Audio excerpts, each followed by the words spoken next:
What would you say you do here? It's the Signal Chords, home of the Underground podcast. A podcast dedicated to up-and-coming bands, labels, artists, and more. Plug in and join your host, Brad Nunnery, as he dives deep into what the future of music has to hold and discover something new along the way. What else do you have to do? What's up, guys? This is Watto from Dead Heat, and you're listening to Signal Chords, home of the Underground podcast.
That's the latest single by our good friends in Dead Heat. It is called Ready, Set, Go. Dead Heat are a really killer punk rock band based out of the Sunshine Coast out there in Australia. Many thanks to Watto for recording that promo for us. Really do appreciate it, man. Now, if you want to find out more about Dead Heat, you can visit them on any social media platform at Dead Heat Punk. All right, what's up, everybody? My name is Brad Nunnery. Welcome to Signal Chords, home of the Underground podcast, Season 4, Episode 4, presented by my really good friend Jeff Small over at 1603 Designs. My guest tonight is the director of the Fat Wreck documentary. It's called A Fat Wreck. His name is Shaun M. Colón. Now, A Fat Wreck is an amazing documentary telling the in-depth story of Fat Records run by Fat Mike of NoFX and his now ex-wife, Erin. The documentary explores how the label was started, their DIY ethos, and the bands that started it all, and so much more. Now, 2026 marks the 10-year anniversary of A Fat Wreck, so I'm super excited to talk to Shaun all about the making of the documentary, how it came to be, working with Fat Mike and Erin and all the bands to accomplish telling the Fat Record story, right? So, anyways, super excited. But right now, here is the trailer for A Fat Wreck. It's on Signal Chords, home of the Underground podcast. Wearing fucking Argyle pants and a mohawk. Who the fuck has a mohawk anymore? That dude. My name's Fat Mike. I play NoFX. In the very beginning, NoFX was not good. When my ex-wife and I, Erin, first started Fat Records, We had no idea what the fuck we were doing, like none. it was me and her in an apartment, and a fax machine, and a closet. I went to school for creative writing. Mike majored in philosophy. Like, I don't know how to fucking run a record label. It just so happened the first 4 or 5 bands I signed were really good. And everybody sold a lot of records.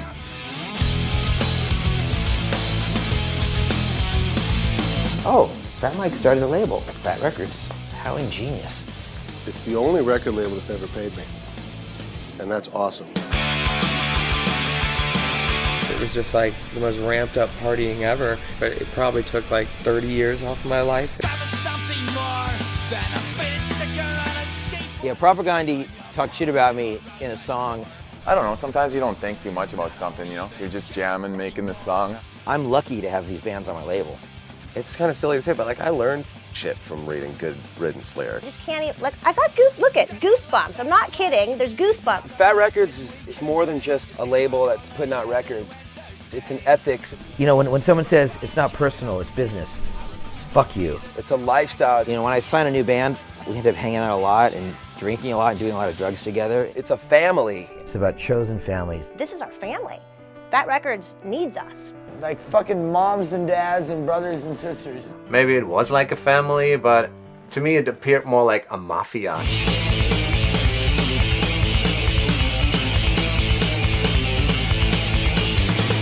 Lost in a sea of combat boots. Flesh of bastard and wasted youth. We need punk rock because those things. We need the sea become a show. The kids who used to live for beer and speed. Now what they're find the car. It's the most melodic and the most rockin' and the most fun, played by the coolest people. At the end of the longest line, that's where I will always be.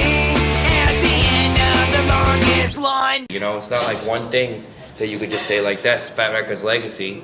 But if there was, you know, I don't know what it would be, you know.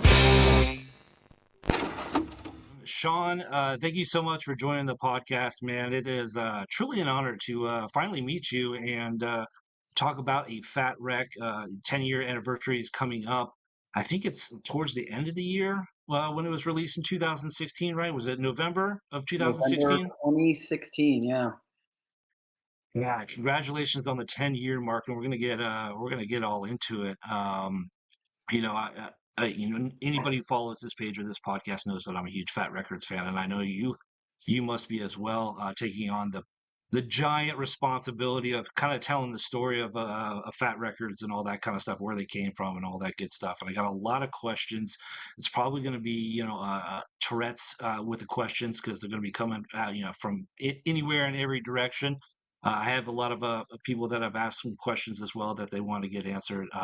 But how are you doing today, as it stands right now here in April? I'm doing good. It's, you know, working and trying to make stuff. I just put out a new movie earlier that just recently, so I've been working on doing screenings for that and promoting those kind of things, and still promoting this film as well 10 years later. It's just the fact that people care about it still is very amazing. I think that's a nod to Fat Records' legacy, of course, but people still are still discovering the movie, and I get good feedback on it. I think it's nice to put a face with the TikTok and the Instagram accounts of yours that I follow. So I'm also honored to be here on your show because I see you. You're out there doing the hustle and promoting the punk rock. So appreciate that. Yeah, no, it's kind of one of those things where you know, the pandemic hit and it was either get busy living or get busy dying doing stuff that you love, right? And so I created Signal Chords out of the pandemic because I was just so tired of my day job, and I was in radio for 10 years, and you know, I had a punk and metal show on Saturday nights on a rock station here in Orlando, and it was just one of those things where it just never died in me, you know what I mean? Like supporting these underground bands, and I've been a huge fan. You know, I grew up in the 90s, well, 80s and 90s. I'm old now, but 90s where Fat Records came, and that was like when they exploded on the scene. You know, it was game over for me. You know, like every single band that was coming out. I loved, you know, Lagwagon and Good Riddance and Strung Out. All those bands just really resonated with me.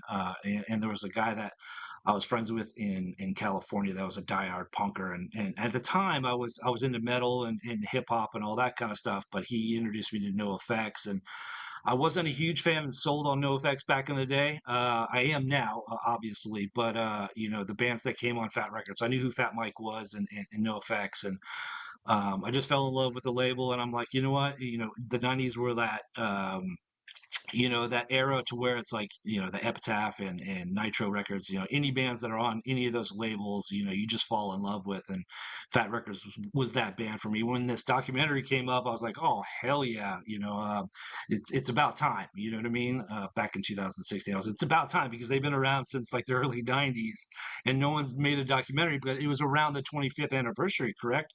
That you made the documentary?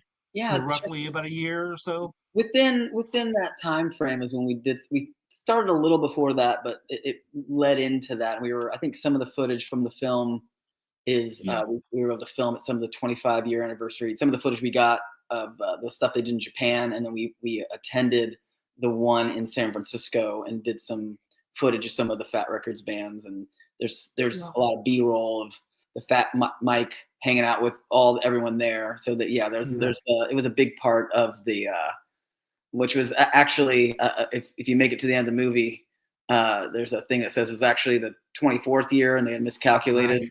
But they just went with it anyways, very Fat Records fashion. So it was around that time, and I think I had the same impetus as you. The impetus for the film, it was that, hey, I've seen documentaries about punk rock, you know, that's the decline of Western civilization. I think at the time, a band called Death was popular on Netflix, and I was like, man, how come no one's ever talked about 90s punk rock? Like this whole thing has happened, and I still go out into the world and see tons of people with Fat Record shirts, and anytime you see them, they connect. And it's this big thing that happened culturally, at least as a subculture, but it kind of permeated like all over. And why had no one done that? And to be honest with you, it was supposed to be a little short. It was supposed to be a short about how Fat Records had affected my group of friends. And it was one of the very first things that we attempted to do as filmmakers. I barely even picked up a camera when we started. I mean, I didn't know how cameras worked. I'd really never done an interview in a real way, and really had no business. But really, it was started out as something small. It wasn't intended to be a feature-length documentary, as it kind of spiraled into. But like I think I had that same thought. I said to my buddy Joel, who was the drummer of our band at the time, and still is, but also turned out to be a tremendous cinematographer and helped with the film. I was like, how come no one's done a Fat Records documentary? That was kind of I think that's a lot of ideas, like, how come no one's ever done this? And we were come to find out through talking with Mike, like way later on in the process, apparently many other people had wanted to do a Fat Records documentary and asked him, and he kept saying no. Wow, and, really? Around that time that I saw him at a punk rock bowling. I can't remember what year it was, but while we were in the middle of production of the film, and he had told me that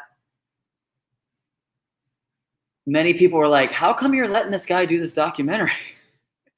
And he was like, because he just did it. He's doing it. It was kind of like, I was too naive to ask for permission, if that makes sense. Yeah. And, that's what I wanted to kind of ask you. I wanted to kind of like start at the beginning to where what you were doing before you decided to take on this adventure of doing this. Were you doing other films kind of a deal? Were you in film school before this? And what kind of tipped the scale of saying, okay, we can really do this and pursue this and just, ask questions later kind of a deal and get permission, and how that all came about? I think it was sheer ignorance. And I think I had no idea what it would really entail. It was just one of those things where, like, I think we should make a documentary. I had been doing music for a while. I play in a punk rock band. I think you might even follow me. We're in a band called Samuel Caldo's Revenge, and we've been doing SCR punk. I think you've been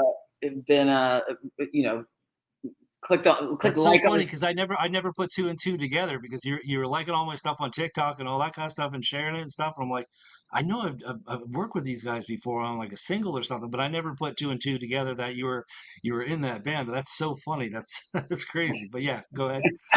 Well, now you might recognize me from the TikToks. Yeah, yeah. But That's so funny. at the time, we had started a recording studio. We had started a little record label called Dang Records, and we're really trying to do all the things. And so I had been doing music for a while and learned how to do those kind of things. And like I said, I had a small record label, so I've connected with a bunch of bands, and kind of pivoted. A few things happened in life where I pivoted to wanting to do video things and video production, moving away from audio production, and actually did like this country music video that had a budget. I was working for this talent development school at the time, and one of these young, like 16, 17-year-old artists, it was like the parents have too much money, and we did this music video, and really great production. But because of the way the production was working, I had the ability to do like a little mini documentary. And it was kind of the first times I hadn't really edited anything. And we did like some basic interviews with some of the people in the video and like, how'd it go? And all that stuff. And, and that, we put it together, and it people seemed to like it. And that's when I kind of led to me talking to my Joel, who was in the band with me for the longest time, saying like, why don't we do a Fat Records little short? We did this other short for this country music video. We didn't really, we cared about it in the sense that you care about anything you're working on, but it wasn't something we were very passionate about.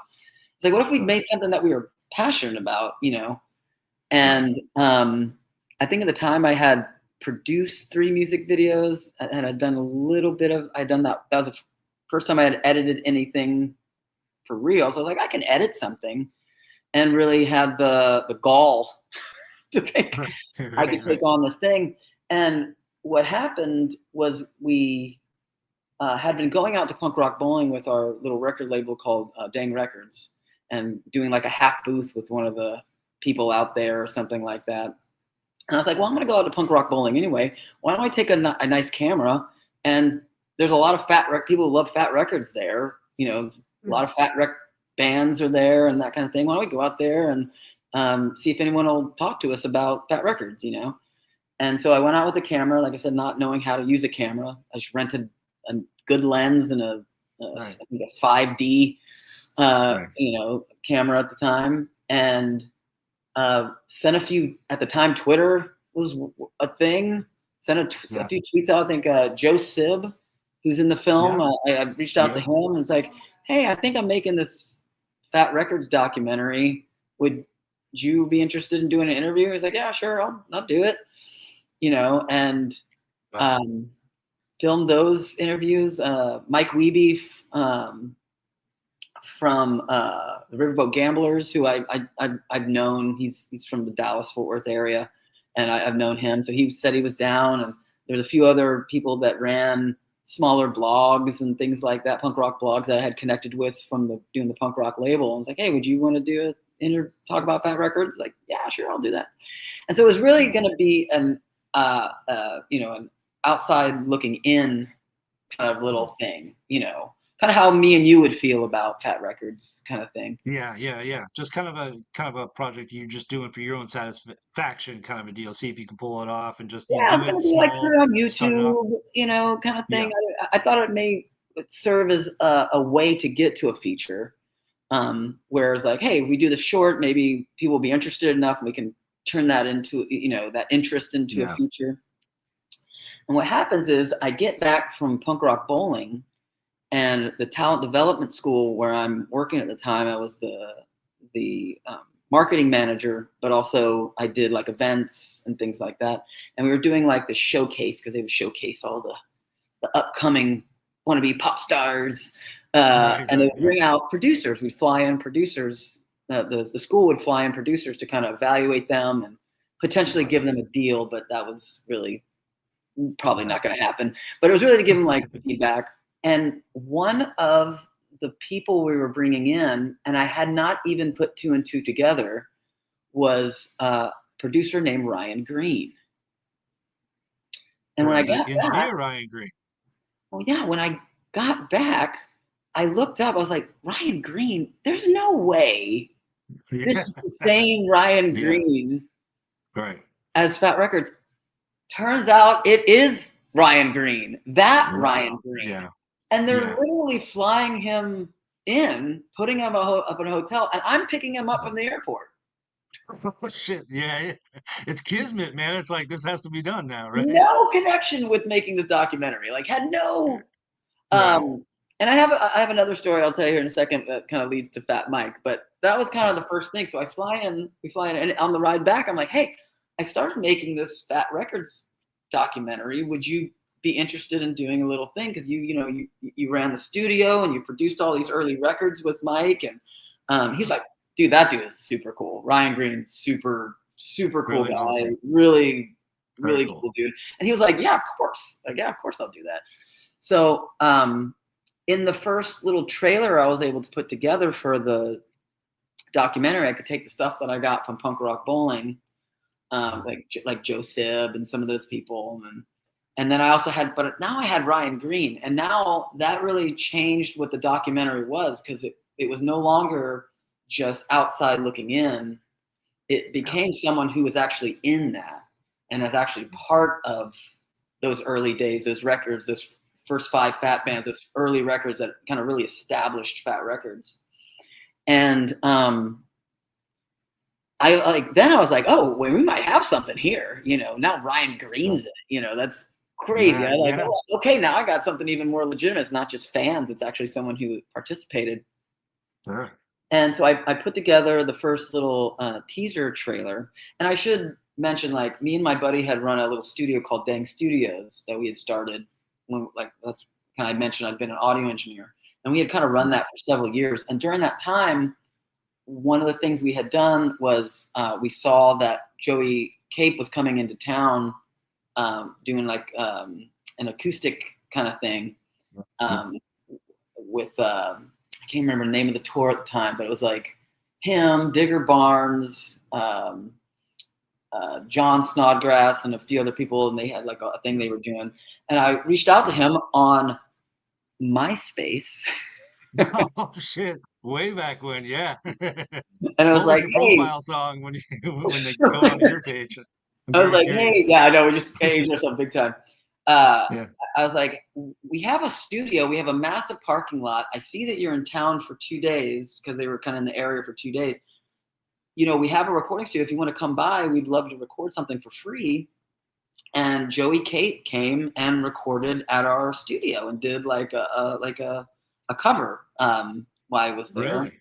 And which was like this amazing, cool little experience. I didn't think anything else would come of it, but it was a cool experience. Then we went to the show. He shouted out our studio. I was like, oh my gosh, like, this is amazing. I can't believe nothing bigger will happen than this. And that had been falling in place right now. Well, that had been a couple years prior. And, and what had happened was I think a year or so after that recording, because of course when we did the recording, there was a little bit of back and forth on email as to like mixing and some of those things. A year after that had concluded, I accidentally got included on an email thread for Lagwagon. And on that thread was Lagwagon, but also the people from Me First and the Gimme Gimme. So it had like everybody's email address in the bands? Everybody's email address, including Fat Mike's email address. Oh, wow. Okay. And Chris Shiflett's email address. But even though I was in a punk band and even though I had a punk rock label, I never used it to reach out about our band. I really just sat on it. I just had it, and I was like, maybe one day we make a good record, or maybe there'll be a reason to reach out at some point. Sure. So after jumping ahead, when I started the documentary and had Ryan Green, I had put together a trailer, and I wouldn't even have thought to reach out to Fat Mike about the documentary, because like I said, I thought it was going to be a smaller thing. But as I put the trailer together and I was about to put it out, I thought, before I put this up on the internet, this trailer. Maybe I should just at least let Mike know that I'm doing this and send the right. You don't want to cease and desist letter after you just did it. Yeah, right. Yeah, so it's basically like kind of like, I mean, I was still like, I was gonna put it up anyway, but I felt like maybe I should just at least kind of like before I put it out, send it to Mike and say, hey, I'm gonna put this out. I just wanted to see what you thought, you know. And so then I had a use for that email address at that point. So I sent it to Mike and sent him the trailer, and I got back, looks cool. That's it. That's it. Looks cool, which I took as a tacit endorsement. It wasn't don't do that. Don't post it, or don't do that. Yeah. Right. And so I put it up, and you know, I had built up a bunch of friends with punk rock blogs and things like that. So it actually got a little traction, and you know, as you know, there was kind of probably a need for people to see something like that, and so people got excited about it. And it did pretty well, getting on the little punk blogs and made the rounds. And with that, I got emboldened and saw that NoFX, I think it was like 3 months later, was coming to Dallas. So I was like, okay. Yeah. All right. Here's your chance. Yeah. I mean, you know, he said looks cool. Like, it looks cool. Maybe you want to be in it, you know? So I was like, hey, so I put it out, you know, I put this trailer out. And I was like, hey, Mike, I see you guys are coming. NoFX is coming to Dallas. Would you be interested in doing a short interview for this thing? And I had sent that, and then I didn't hear back. So I was like, oh, you know, I shot my shot. Yeah. And then I think it was about a few weeks before they were coming. I was like, you know what? I'm gonna send it again. I'm gonna follow up and say, hey, you're gonna be here. Oh no. Yeah. And so I sent it, hey, would you want to do an interview for this thing? I know you guys are going to be here in a few weeks. And I get back an email that says, sure. Awesome. One word. In. Sure. No information on who to talk to. Right? No, like, go talk to this person. No, like, don't talk to this. Like, just sure. Yeah. Sure. Yeah. Okay. But could have easily been a no. Fast forward to the show. I'm like, I have a friend who, a good friend of mine, who at this point, because I was working on the documentary, it's Justin Wilson. He was part of the team, the editor, and part of the team that did Filmage. If you're not familiar. Yeah, nice. Yeah. And so I reached out to him. I was like, hey, Fat Mike said, sure. Do you want to come and bring a camera? And we'll bring another camera. And my plan is to just go up to the venue and just hang out there until their bus leaves.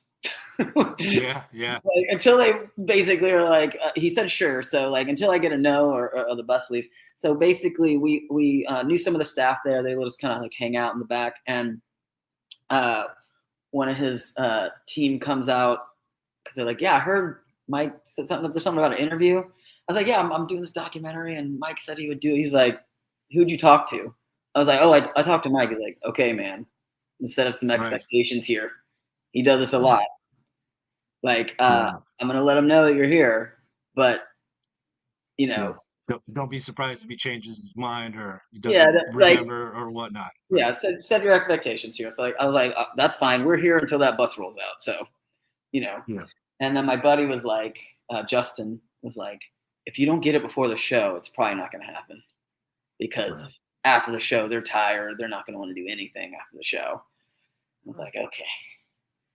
So I was like, we're not going to leave here. So he comes out of the bus, and Mike's like, I'm like, hey, you're going to do the interview? He's like, hey, yeah. He's like, I'm still tired. Like, we'll do it after the show. And I'm like, okay. Like, yeah. You gotta wait longer. Yeah. So, so basically, the show ends. I think he's might be getting some of this out of order, but basically, he's laying down in the green room on this couch, and the way the couch is, it faces the door into the hallway where we're waiting, and basically he's like laying down, and he's kind of doing one of these things on the couch, and I see him open his eyes, and he catches eyes with me, and I just basically was like, pulled the camera. I want to take some pictures. Just kind of pull the camera up, you know. No, Yeah, this isn't, you know, this is like, you know, didn't have iPhones. I mean, like the same way. But basically, I pulled the camera up. I was like, Yeah. and basically, like he ended up doing the interview, and that was the first interview he did with us. That's one of the interviews that's in there, one where he's sitting with El Jefe. Oh yeah. Yeah, and that like very very loosey goosey. But really, that was kind of like once I got that interview, everything else kind of fell in place. You know, once Mike's in the movie, most everyone else I asked said yes. You know, it was kind of like then it was actually happening, and to have Mike in the trailer, that we then went on to do the crowdfunding deal shortly after that. Now that Fat Mike was in it, we're still trying to make a short at that point. We were just still going to make a short. And I was like, well, what if we went out and could go tour the Fat Records offices? You know, I think that may be cool, but we probably need a little money for that. What if we raise like $4,000 or $5,000? You know what I mean? And then we have enough to get out there, you know, come back, and then we do the crowdfunding deal, and that we hit that goal in 24 hours, and then went on to raise, I think, a total of $32,000, if I'm not mistaken, which sounds like a lot of money, especially if you're never making a movie. It ends up being significantly more than that to make a feature-length documentary. But at the time, I didn't know that, and it really, because we hit our goals so quickly, and because of the buzz around it, there was a lot of like. I got a lot of press, local press, outside of even punk rock press. There was a lot of like Dallas Man raises. I was Dallas Man. Dallas Man. Dallas Man. It's a lot better than being a Florida man, though. Yes, better than Florida Man. Like me. Dallas Man raises, you know, so much money. And that was a very exciting time because that was you know, especially being a nobody. I think even my first trailer is like featuring Fat Mike, featuring directed by some guy. Dallas guy. Dallas guy. So so that's kind of how like, and then of course lots of other things happened after that, but that's really the kind of the impetus of the film, and where it got its life, and how it went from just being a short idea into being, you know, a documentary where the puppets are now in the Punk Rock Museum, you know. Yeah, that's so cool, and I want to ask you about the puppets too, because I know you had some help with that as well. But you know, it's really cool because I thought it was one of the coolest ideas, because I remember you crowdfunding it, and like you gave options to be like, you know, have the name and the credits and all, and because I watched the documentary this morning to you know, kind of revisit everything, and I remember the crowd, and I was like, this is such a great idea, and it's such a DIY for a DIY label, you know, doing the thing. And I didn't know that you guys were just doing it to tour the factory at first, but like you said, $32,000 is great. But, you know, if you're flying everywhere to interview these bands, or, you know, you're going to different markets or whatever to, you know, find these guys, you got to pay the expenses of plane tickets and rental cars and all that kind of stuff. You know, I don't know how much traveling you guys had to do, and maybe you can elaborate on that further. But now that seems to be one of the hardest things in a documentary is trying to track down everybody and work for everybody's schedules, because not everybody's going to come to you. Not everybody's going to be playing Texas, and you have that affordability of just interviewing when they come into town, right? So yeah, we did two Texas trips. I mean, not two Texas, two California trips, and we kind of jam packed. And we drove out there and just stayed out there. The first time I think the first time we flew and got a van, and I spent way too much money because I was like, oh, we have all this money. Brought like, you know, 1% cocaine. No, I'm just kidding. We brought like the cinematographer, but we brought like a PA and all things. And then I realized that I had spent way too much money that first trip, and I was like, we could do this with 3 people. We needed to scale this down. And we did a second trip. Now the first trip, we got a lot of interviews, and we were supposed to interview Erin, but then she canceled on us last minute. And that was actually kind of a bummer. But we ended up doing a second trip out there, and that's when we got Erin which I thought was a really important part to show the side of Fat Records, was Aaron. It was a huge part that's now is probably more known, but at the time, almost no one really talked. They talked about Fat Mike, but didn't talk as much about Aaron. And we did a second trip. There's actually a making of documentary, which I tell you what. By the time when will this go up? On Friday this week. Okay. Well, then by the time you're listening to this, you can go to the Fat Wreck YouTube and watch it.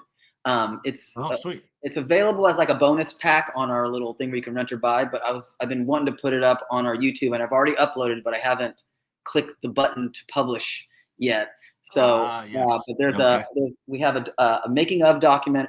Well, there's a full documentary about the whole process of making the movie, where that's kind of a talking head one, and it just kind of talks about like the time that I got in the pool with stilettos with Mike and like all kind of stuff, and how like Punk Rock Bowling pretty much banned us from going because we asked permission to film and then they told us no and we did it anyway. And really, we didn't film it at Punk Rock Bowling. We filmed in Las Vegas, but basically they were like, you can't film, and then I show up there and everyone's filming everything. So right. You're like, what the fuck? Yeah, but it was we don't know you. Who are you? It was like weird, not out thing. But you can that'll be up. But there's also a thing that we put together called 20 Hours to Get Rad, and it's us when we went to film the Fat Wreck offices. Did Aaron filmed with Bad Cop, and it's really us. It's kind of we did an action short in the middle of it. Like there's like it's really like a really fun little piece, really very cool little thing. But it talks about a lot of this. But yeah, 20 Hours to Get Rad. That's that'll be up on our YouTube channel by the time you're watching this, if you're so interested. Yeah, that's awesome.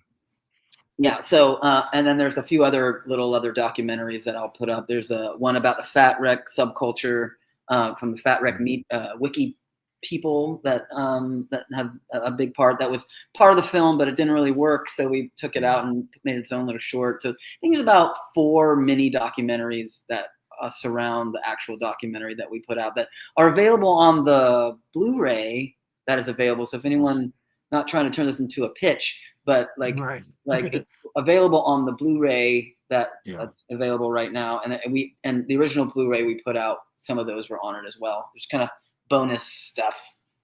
Yeah, that's so funny because I downloaded it through I think Apple, so I didn't get the Blu-ray version, so I didn't get like the stuff that you're talking about. Did you download it recently from Apple? No. Okay. Probably right around the release. Okay, that's great. That's great. Yeah, because it shouldn't be available on Apple anymore.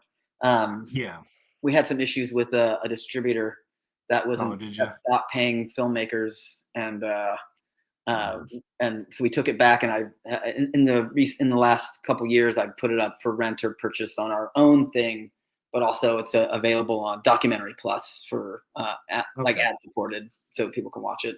But I'm also thinking about putting it up on YouTube for a month or two just so people can watch it. I've had a few people put it up there, pirate it and put it up there themselves. And then it's gotten like 20 or 30,000 views, and I'm like, hey, which I wouldn't mind so much if they hadn't monetized it. Like, right. I mean, you're the creator of it. Don't you have like the right? Because I know when I post like some kind of videos, whatever, says copyrighted, and like no, I pulled them down. I've had them. One I had to do a takedown request, and the other I reached out to the guy. I was like, hey man, reach out to me. I'm down. Like if you're just wanting to share it with an audience, I want people to see the movie, and I'm not, like everyone needs to pay for it. I would like people to send money if they can, but like I do want people to see the movie.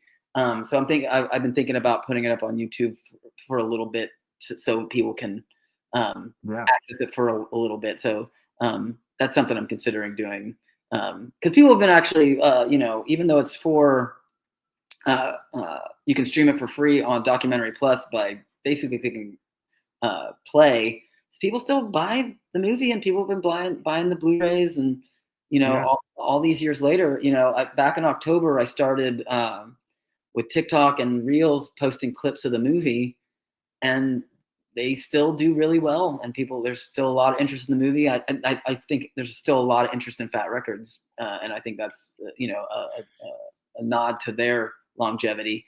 But yeah, so yeah. You know, and I think, you know, you know, with the vinyl making a resurgence, you know, and CDs and even tapes now, you know, DVDs are the same way. People want to own physical copies of things. There's like another wave of you know, just you know, owning things, and I love that kind of resurgence of things, you know. And Yeah, we did a VHS. We did a VHS through Lunchbox. I'm sorry, Lunch Oh, Meat. did you? Lunch Meat VHS, which great company. You should go check out Lunch Meat. They do all kind of really cool variants. Now those are all sold out because they do limited runs of those. And I might talk to them about doing another run because I think those did pretty well. Maybe we might just do a regular black one next time. But stay tuned for that. And then I just want to shout out Enjoy the Ride Records, who did the re-release of the Blu-ray and the new cover that's available right now. Yeah, I'm gonna have to get my hands. I'm gonna have to get my hands on that copy because I'm a physical media, as you can see behind me. I'm a physical media guy. I love like, you know, having things and supporting, you know, artists and bands and all that kind of stuff. And it's and I like digital stuff too because it's easy and I can just get it on TV and I don't have to kind of do it. But you know, those, you know, the bonus features that, like you're saying, like I want to have that, you know, and be able to have, you know, own that kind of thing. And it's, you know, like I said, it was one of my favorite labels back in the 90s and still to this day. So it's definitely something that I'll have up here and definitely display and all that kind of stuff. So there's on the, because I did the authoring of the Blu-ray back in the day myself, not the new ones, but one of the, if you get your hands on any of the original ones, we did a double disc, a DVD, Blu-ray, and then there's also a DVD, which I have a lot of them. I think I might even put those back up for sale. And I actually still have a bunch of merch left over from the film that but on that original Blu-ray, I'm sorry, original DVD, since I authored myself, there is a secret Bad Cop music video. Oh shit! Okay. That if you're an owner of the DVD, if you click around on the menu, there, like you click over, there's a spot where all of a sudden it goes away for a second, but then it comes back. There's a secret music video. If you click on it, it'll I think it's the song Get Rad. Oh hell yeah! That we filmed with them when we did a thing. So there's a little secret. So I don't think I've ever said anything about that before. This is probably the first time I've mentioned. It's a Signal Chords exclusive. So Signal Chords exclusive. So if you get your hands on one of those original DVDs, one, I spent a lot of hours making the menus and everything myself.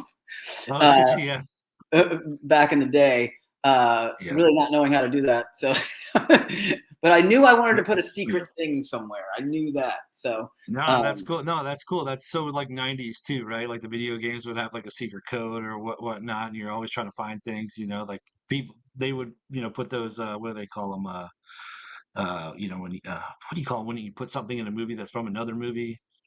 Easter egg. Like what's that? Yeah, Easter egg. Yeah, it's like a little Easter egg. Yeah. Also, do you remember on CDs where some CDs, if you went to the first track and reversed it, there was a secret track before? Do you know about that? Yeah, there were some CDs you could start the CD and then you could back it up and it would back in to a track that started before the first track.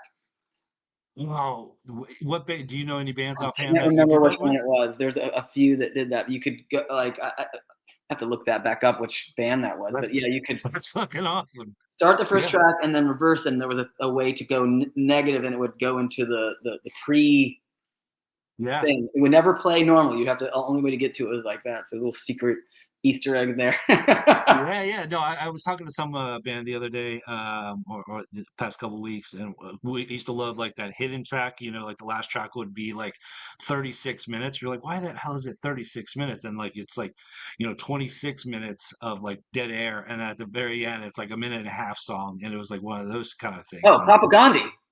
Yeah, the Propaganda did it, and there's a whole bunch of other bands that used to do it. I think Come to the Sabbath. Come to the Sabbath. Satan's there. Hell yeah! right, so let's get into the bands, because I want to talk about the interviews and some of the interviews. I want to know what stuck out to you. Which ones were like the most difficult as far as logistics wise? Who are some of your favorites? Interviewing over the process of making a Fat Wreck. Man, that's really tough. It's tough. Because all the bands were like, each person was kind of separated. It wasn't all necessarily like, the Lagwagon. I've always been a huge fan of Lagwagon. Getting to do Joey Cade, we got record in Santa Barbara. I think would be their studio. I think at the studio, I believe that's where the Bad Astronaut stuff, first record of Bad Astronaut was done. And Chris Flippin, I think we did that in their up there at their little studio, and that was just a gorgeous place to be, and a place that is just really cool. Jordan Burns, cool going to his house. He had a dirt bike track in his backyard. We got to play his drums. That guy has like an archive of everything. He's like an archivist. So he has like every flyer, I think, that's strung out from every single show. He had like, he was just showing us all kind of stuff that he had kept. And he was really, really cool and open. And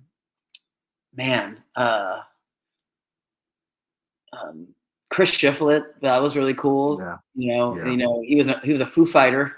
And still is a Foo Fighter, but let's go to a Foo Fighters house. Very different vibe from Jordan Burns' house. Very Beverly Hills, really nice. You could tell like he had done very well for himself, being in the Foo Fighters, but also very gracious and super cool and down to earth and like just super great. And the fact that he even agreed to do the interview was very cool. But I did have his email as. Call back earlier. You still do, call him up. You're totally best friends with him. It's okay.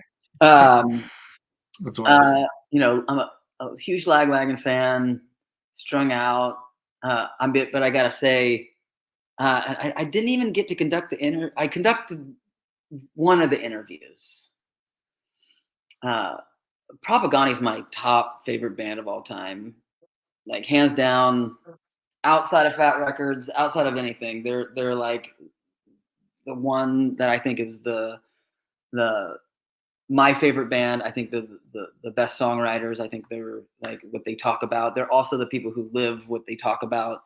They're also guys that are so grounded. And Jordy is like my favorite. And every time I've gotten to see that guy, I love hanging out with Jordy. And Todd is super down to, like, those guys are so cool, especially for being such a phenomenal band. They have no ego whatsoever and are just totally cool. Jordy is just a very gregarious kind of guy. Chris is a little more introverted, very kind and totally cool and very gracious, but he's a little more introverted kind of guy. Getting to meet Propagandi was probably like that was the fact that I got to meet those guys. My pinch me moment, your pinch me moment, like all of it pinch me. The fact that it even happened is ridiculous. The fact that we're talking about it here 10 years later, is crazy. Like, I think one of the criticisms I've seen of the movie is that we don't really focus on a lot of the newer Fat bands. There's not a lot of other bands, and to those that would criticize, please go and make a Fat Wreck documentary about those bands. I really think I would love to watch that.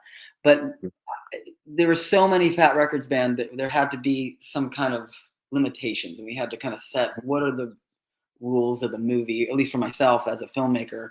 And I thought, who were the first 5 Fat bands that established a sound, established what Fat Records was, not to diminish anything about those other bands going forward. That's why, at the time, Bad Cop, Pairs, we get some of the things that were going on at the time, but we couldn't put we couldn't put that's a great story, but it couldn't be the focus of the movie, because I wanted to establish where that sound came from.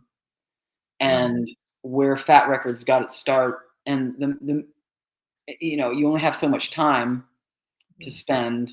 And I think one of the things that Fat Mike, when he told me I could do it, he's like, just make it short, dude.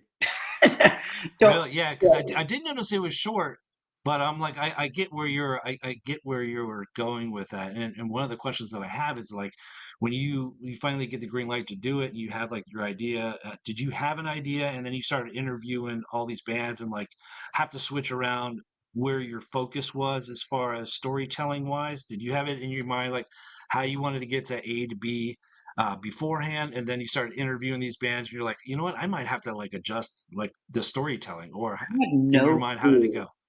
what I was Huh? doing. I had no Fake it till you clue. make it. I had Yeah. no clue. And I had no storytelling experience. I really, like I said, I had no business doing that. So my idea was like, okay, I want to talk about the Fat Record sound. I want to talk about the philosophy of Fat Records, and I want to talk about those things. So what I want to do is, why don't I talk about how each of these bands got signed to Fat Records, and give you a little snippet of what they sound like, so you understand later in the film we're talking about that Fat Record sound, what that means. So I kind of like at the time did a little, and I got some criticism about that on some of the reviews about what we go through each of the bands, what they sound like, the years, and because I really wanted the viewer, especially someone that wasn't part of Fat Records and didn't understand what Fat Records, to understand what we're talking about later. Like I said, I have no idea. This was just like no way to. I mean, really, you probably want to have a protagonist and a 3-story arc, and I know those things now. But at the time, I was like, hey, what do I need? What do I need to establish so people understand this later? And the documentary is not about Lagwagon. It's about Fat Records and how their connection to Fat Records. So I felt how they got signed was the best way to kind of connect them to the label. So like I wasn't making a Lagwagon documentary. So you need to know enough about Lagwagon, but really you need to know how they got connected with Fat Records. Because And they were the first band that signed with the label, and so that's pretty important, right? yeah, Because they're establishing the sound. And I think I read a recent review where someone was like, "You didn't put enough no effects in it." It's not a no effects documentary. Which, by the way, there's a no effects documentary. You should go see it. I haven't seen it yet, but I'm really excited to see it. I was going to ask you if you had seen it yet. No, I didn't get a chance to see it just yet. But it wasn't a no effects documentary. But I needed to know who No Effects was, because that is, I need you to know enough about who No Effects is to get you to why the label was started. So like my whole idea was like, this is a Fat Records documentary. It's not about the bands per se. It's about the record label and how these bands are tied to the record label. And can I tell a funny story give something entertaining about how they were signed or how they got their name, or how, in conjunction to how it connects to Fat Records.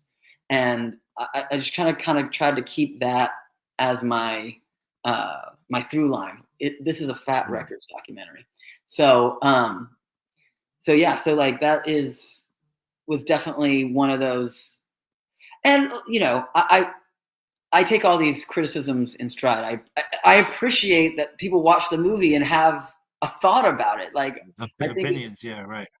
Yeah, that is great. Like the fact that someone has an opinion about it makes me very happy. So I'm never mad about anybody's criticism.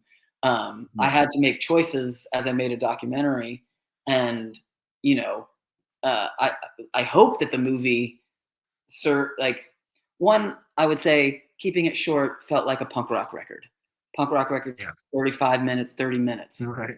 But I wanted the movie to have a feel like you would if you're listening to one of those records. So some of that's a really good point that you make there. Yeah, because it is one of those things where it's like it's really good for the the amount of time, but it makes you almost want more, right? Because it tells a story. You're like, oh, it's so great, but I wanted to see more about this or more about that. But then you have to but it's still cool because you did nail it on the head, as far as establishing, Fat Records and all that kind of stuff, and the dynamic between Mike and Aaron and what they were going through and the trials and tribulations they went through as far as starting the label and all that kind of stuff. It's a really good in-depth, kind of deep dive there, and I know fans are more passionate about the bands this at times, to where they're like, oh, that's great about Fat Mike and and Aaron and stuff, but I wanted to see more Propaganda stuff, or I want to see this or whatever. But which leads me to one of my questions that I got from one of our followers. They were saying it was a two-part question. I think we've already established the first answer to that is what was it like working for with Fat Mike on the documentary, I guess, going through it. And the second part is will you ever do any in-depth fat bands or bands in general, but I think this question was just specifically for, like, are you going to do a lag or a Propaganda full length documentary kind of a deal? Is that something that you might think down the line that you'd be interested in doing, or you've moved on and you're doing your own thing with your band and in your open-ended films, doing all the I, other I pieces? don't even think it's a matter of if I wanted to. I think I think I was able to strike at a very particular point in time. I think I was able to be in a place where documentary film was in a certain place.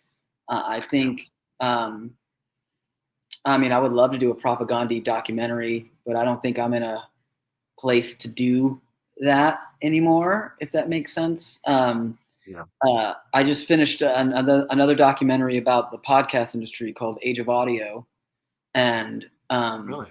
it's got like Ira Glass, Kevin Smith is in it.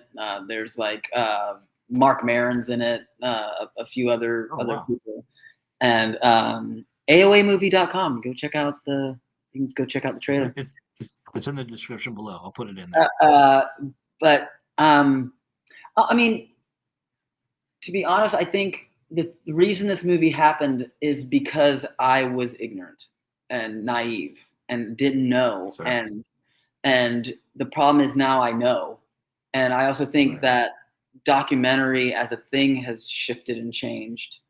I don't know if I would. I think there's a Propaganda podcast that I think has done more to really uncover things about Propaganda and intricate parts of their songs than any documentary probably ever could. And I think that different mediums, I think there's a few TikTokers that I've seen and YouTube channels that I've seen that are able to do, historical things about the bands that we love. I think that are much better suited. That's where people are going, I think, these days. I don't know if if a Propaganda documentary would make sense nowadays. I think maybe a series on TikTok or YouTube, or I think would make more sense now. Yeah. I mean, the production quality of the stuff that I'm seeing these days is very high, and that's where the audience is for the most part. Like I said, I've clipped out parts of the movie, and those get a tremendous amount of engagement, and I think that's where most people are, and I think that's where most people are getting pieces of the film, where there's a small percentage that want a feature-length documentary. But I just think the whole thing has kind of shifted. And I mean, don't get me wrong, if Chris hit me up and was like, hey, would you want to do a Propaganda documentary, and we think we can get some funding, I was like, I'd be all over that. I would be honored and love to do it. I just don't think that's in the cards for me personally. Not because I would be against it. I just think that so much has changed in the last 10 years. I hope that's a satisfying answer. Yeah, no, I mean, it's satisfying for me as we're all kind of selfish in our own ways, because it's like we love Fat Records, and it seems to be one of those labels where it's really personal to a lot of people. You know what I mean? It's like you would love to see it and love to do it, and I would love to see a documentary and all the bands. You know what I mean? I think Propaganda deserves a documentary, man. Yeah, there's a shot of interviewing a guy in the documentary, and behind him is this it's in Colorado, and it's behind him is this. I think it's like a VFA or something like that, and it's where like the riot police got called at a propaganda show. Oh, really? Yeah, and it's like one of those things where, like propaganda. I bet that would be a crazy documentary with all the skinheads that would show up at their shows in the early days. I think there's a ton of things there.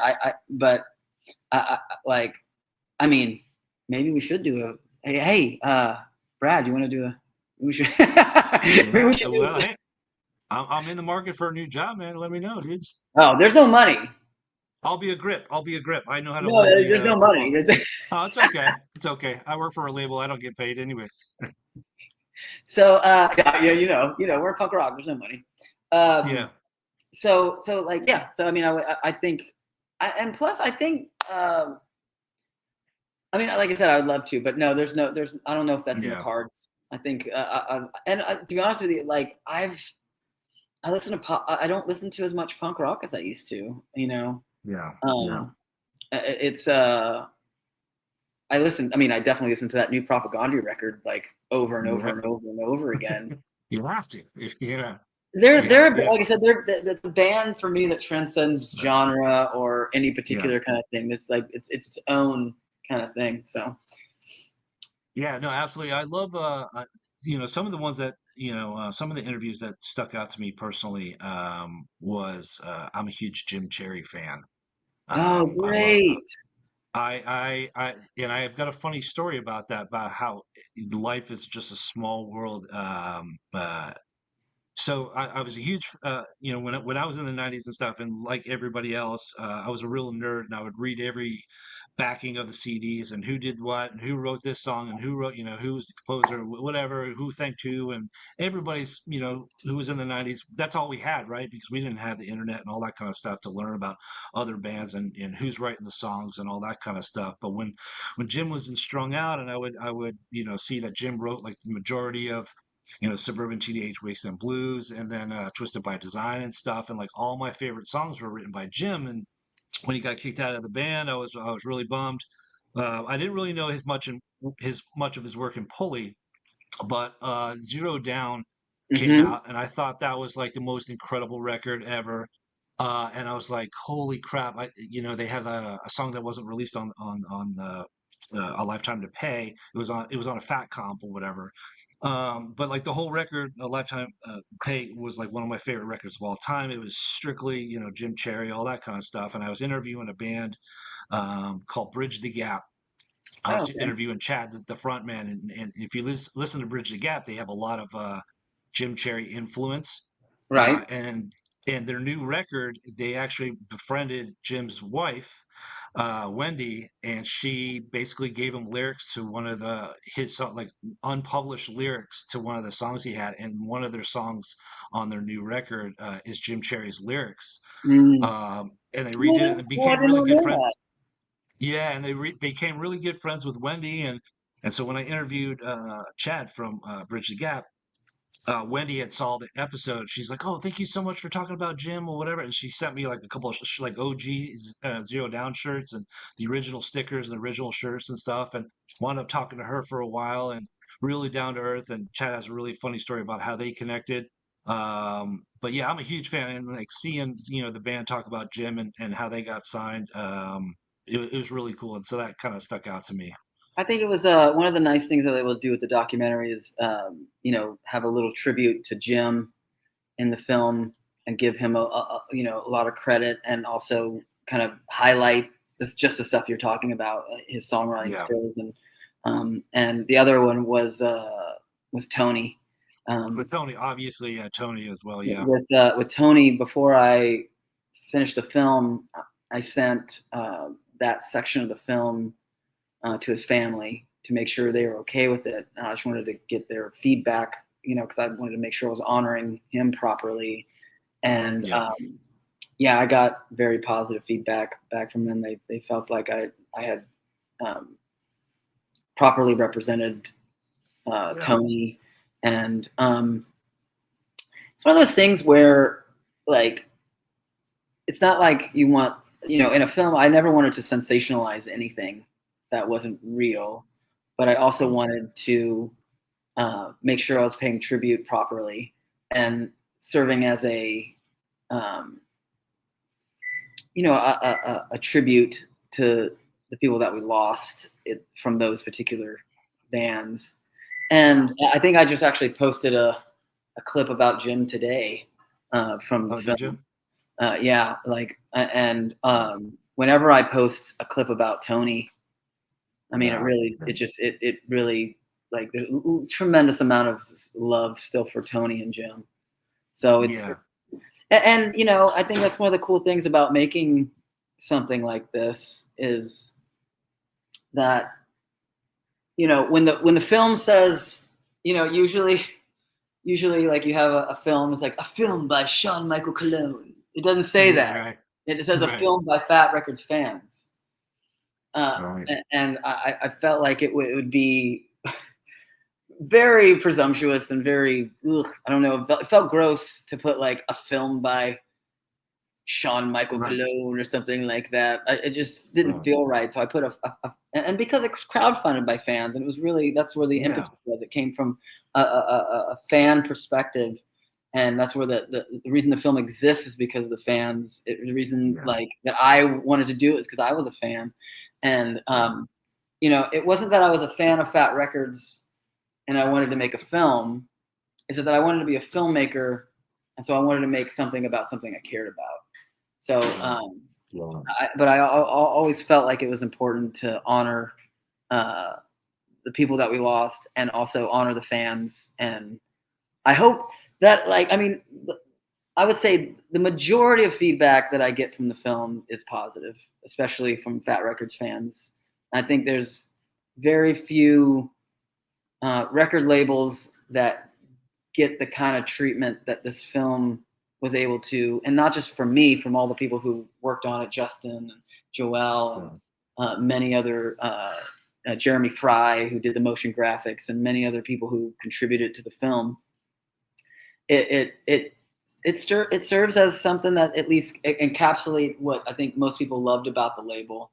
And one of the biggest compliments that I can get is that people watch it multiple times and then they put it on the background and they love watching it. I think for the 10-year anniversary this year, we're hoping to do a couple screenings in the fall. Nothing too. Let's talk about it. Yeah, what's your plans for the anniversary? Or nothing to announce specific yet, but I will say there should be something happening in California, hopefully in Las Vegas. I won't say where, but hopefully in Las Vegas, and then possibly at some other one or two other ones in other parts of the country, and we're hoping to do a slightly different cut, a 10-year anniversary cut that takes out a couple things that I don't want in there. Oh, really? Okay. All right. Well, a couple people that I don't know if I want in there anymore. Oh, really? Very small. I won't say. I don't want to put anything on blast, but there's some stuff on there that, like, I don't know, holds up because of the way that makes you go. Yeah, very small, but also I want to provide some context. Strung Out isn't strung out like they used to be when we filmed. There's many people who aren't in Strung Out that were at the time, and I think and also Fat Records has essentially been bottle capped in a sense. It bookended, if you will, since the sale to Hopeless, or the licensing to Hopeless, however you want to put it. There's going to be no more Fat bands. There'll be new Fat Records, and there'll be new Fat Records songs, and the bands that are currently on the label will continue to put out music, I think, indefinitely. But one of the I don't know if I'm sure a lot of your people have heard about this. Part of the agreement was that Hopeless couldn't sign any new Fat bands. So now I would like to kind of at least have some kind of way on screen to show a list of all the bands that are on Fat Records, and also have some type of epilogue at the end of the film that kind of brings it to an evergreen status, where if we can't get interviews, at the very least we can put some context and maybe add go back through the interviews and kind of see if there's anything that we can add here and there that might be that we missed on the first round. Nothing tremendously different, but something that kind of makes it evergreen and would be worth watching again if you've already seen it a few times, if that makes sense. Yeah, I mean, I think that's a great idea, because 10 years has gone by and a lot has changed, and I mean, Fat Records is still there, but they're with Hopeless, and like you said, yeah, I was always like I was kind of watching it from afar, the sale with Hopeless, and I'm like, what does this even mean? Because there's Good Riddance just put out a new record that's on Fat Records, you know what I mean? And I'm like, I thought they were on Hopeless, and like I was so confused about the sale and what it meant. And I don't have any inside information. I just I've read articles and things about it. But from my understanding, they cleared out all the band's debt. So the band that was awesome for them. Yeah, that was great. Start with a clean slate going into Hopeless. Hopeless is going to promote this. It's going to remain Fat Records. Erin is still involved, but not running things, I think, in the same capacity she was. But still, sure. I think they're collaborating in a sense. And it just gives them the ability to still continue to put out all the bands that are on Fat Records that still are going to still put out records as they want to, from what I understand. And those will be Fat Records releases. But there will be no new Fat Records. So I don't mean to crush any hopes, because I can't tell you how many times people think that I'm Fat Records. I get a lot of messages like, "Oh, we'd love to be on Fat Records," or they think I'm Fat Mike or something like that. Really? Sometimes I don't have the heart to tell them. I'm just the documentarian of this movie from 10 years ago. But people still have this dream of being on Fat Records. But unfortunately, I hate to break it to you, if you wanted to be on Fat Records, it's never going to happen. The door has closed. There you go. Shaun from Fat Records just said that. No, Fat Records. Don't take my word for it. That just, you never know what can happen, but that was part of the agreement, that they could not sign any more bands. Tying that back to the movie, I think being able to put something on the end of the film that kind of makes that a kind of shows that, and then that way the film kind of shows Fat Records. And there's some stuff that doesn't, you go through the film, it may not, the information has changed, and to provide, even through text or voiceover or however we decide to do it, some context to where Fat Records is now and where it probably will be going forward, I think would be a cool thing. And also I think something that hopefully people come out for, to see on the big screen in some places. So stay tuned. You can go to afatwreck.com if you're into it. That's where we'll put updates as they become relevant to anything like that, if you're interested. Or you can hit me up on Instagram or Facebook at afatwreck. Any of those places. I'm pretty responsive to inquiries and things like that. I'm so appreciative of the Fat Record community and of still supporting the film. And the film is in the wiki. We made it. I made a tiny little dent in the punk rock. Got the mention, which more than I deserve. Yeah, no, I mean that's huge, man. You put a lot of time and effort in it. And it's job well done, man. I really love it. It is, like you said earlier, it is one of those ones that I watch on repeat. Just put it in the background while I'm working. I work from home a certain amount of days, and I got to have something in the background, kind of a deal. And like, oh, I remember that. Yeah, that's cool. And then you hear the Nintendo sweepers, the little 8-bit fucking things, whatever. That's just those like little elements. Like that was the awesomest freaking thing in the world. And then the puppets and. Like, if you're going to do a Fat Records documentary, and I wanted to say this earlier, but like if you're going to do a documentary, and Fat Mike is such a, just a walking cartoon, you know what I mean? And it's just, to me, he's like, bigger than life. But like having that, those little elements, like I expected nothing less, you know what I mean? And like you nailed it with all those little intricacies. And I love the fact that, you're a graphic artist or whatever, and doing all the cuts, man. It's an amazing experience. It's short, but it's to the point. It's great. I love it, man. Well, hey, You got all. There's another 2 hours of bonus, and there's actually a.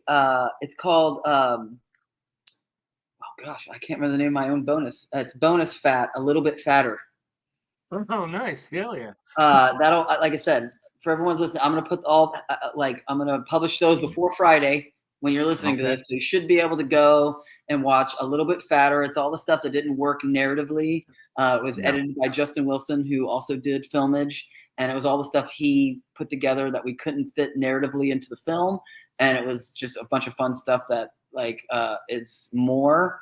And there's a making of documentary, how the film got made, the whole entire process. And then there's a 20 hours to get rad, which is, a fun little thing about, one of our road trips out to film. And then also there's a Fat Wreck, a story about the Fat Wreck subculture of the Fat Wreck Wiki people, and them talking about it, which I think. So if you're looking for more and you've seen the movie multiple times, there's a bunch more stuff. There's about 2 hours of stuff you haven't seen yet. Sweet. I'll put all the links to get everybody hyped up on it and be able to click on it when it's available this week. But well, actually, it's probably out now. But Shaun, thank you so much for taking the time for me, and it was such a pleasure. When I messaged you and you're like, "Yeah, dude, I'll do it," I'm like, "Oh," I was stoked. I was super excited to talk to you because I'm a huge fan of your work, and I love Fat Records and all that kind of stuff. So I'm honored to be talking to you today, brother, and thank you so much. Really appreciate you being part of the podcast.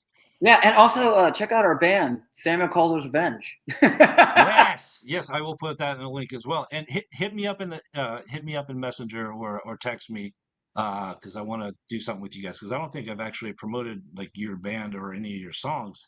I know that we've been following each other for a while, so we'll take that offline and we'll help you share your music. Oh yeah, brother. Well, I appreciate all you do. I see you promoting bands all the time, and I appreciate the stuff you do.